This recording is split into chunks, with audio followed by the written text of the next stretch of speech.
Welcome to Echoes Untold, where history's secrets are not buried but whispered by the winds of time. On today's episode, we venture to the edge of reality, the cusp of mysticism, and into the fog-draped mystery surrounding the death of Netta Fornario, a woman whose fate has remained entangled with the esoteric, the spiritual, and the unexplained for nearly a century. This is more than just a death on a remote island. It's a story of psychic warfare, ritual magic, and unanswered questions from beyond the veil. Let's begin not with her death, but with her life. Norah Emily Editha Netta Fornario was born in 1897 into a life of relative privilege. Of Italian and British descent, she was well-educated, multilingual, and drawn early to the mysteries of life and death. But it was her deep involvement with the Hermetic Order of the Golden Dawn, one of the most influential occult organizations of the early 20th century, that began to define her path. The Golden Dawn, a secret society formed in the late 19th century, boasted members such as Aleister Crowley, W.B. Yeats, and other intellectual and mystical elites. The group practiced ceremonial magic and complex spiritual rituals. Netta herself later became affiliated with Alpha et Omega, a splinter group that maintained many of the Golden Dawn's esoteric practices. In November of 1929, Netta abruptly informed her London housekeeper that she was leaving for the remote island of Iona off the western coast of Scotland. She said, cryptically, that she had urgent work to do there. She packed quickly but deliberately, bringing along books on mysticism, her magical tools, and a large silver cross she wore around her neck. Her housekeeper noted she seemed agitated, obsessed even. She mentioned being psychically attacked. Some sources claim she believed she was under surveillance or interference by unknown forces. Others think she may have believed she was on a mission of spiritual importance. To understand the context, we must understand Iona. Iona is a small island steeped in ancient religious significance. It's known as one of the earliest centers of Christianity in Scotland. St. Columba founded a monastery there in 563 AD. But long before that, it was likely a sacred site for Druids.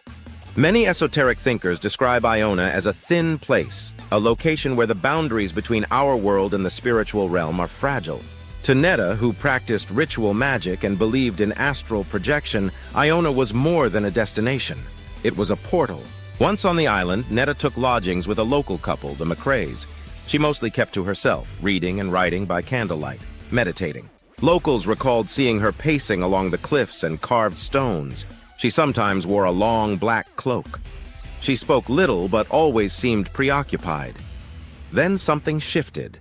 In her final days, Netta reportedly wrote frantically in notebooks and claimed that something had gone wrong, terribly wrong. She wrote of dark forces, attacks from beyond, and cryptic references to failure in transmission.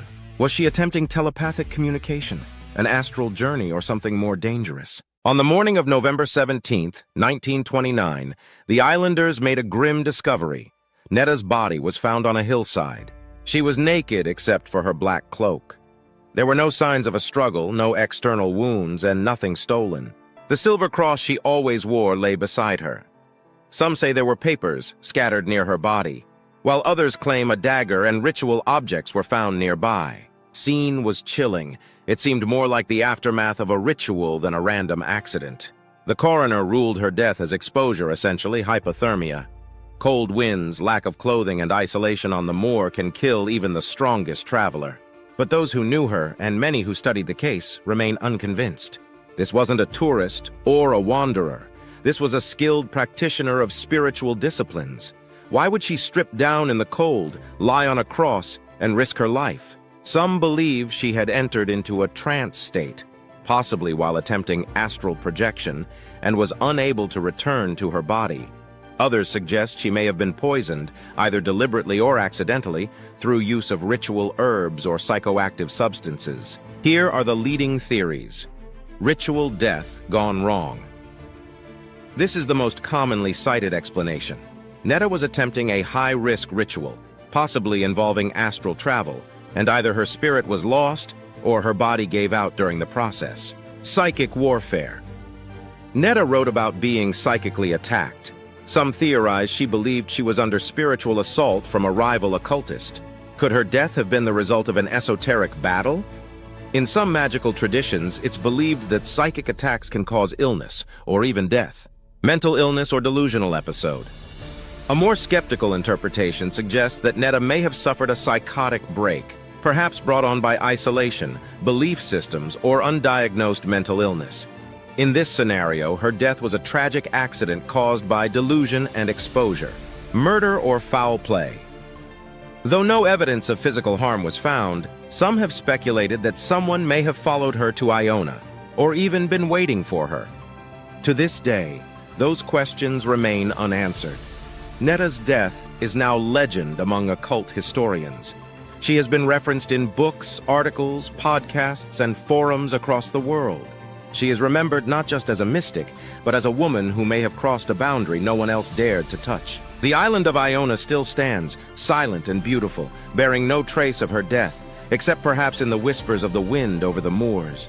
If you found this story as haunting and mysterious as we did, please like, share, comment, and subscribe to Echoes Untold, where history whispers and we listen. Fact-checked note. This script is based on verifiable historical sources including The Occult Underground by James Webb, 1974, contemporary articles in Scottish newspapers from 1929, Fortean Times archives, and research by occult historian Caroline Wise, case summaries found in Magonia, Review and Notes and Queries, Oxford.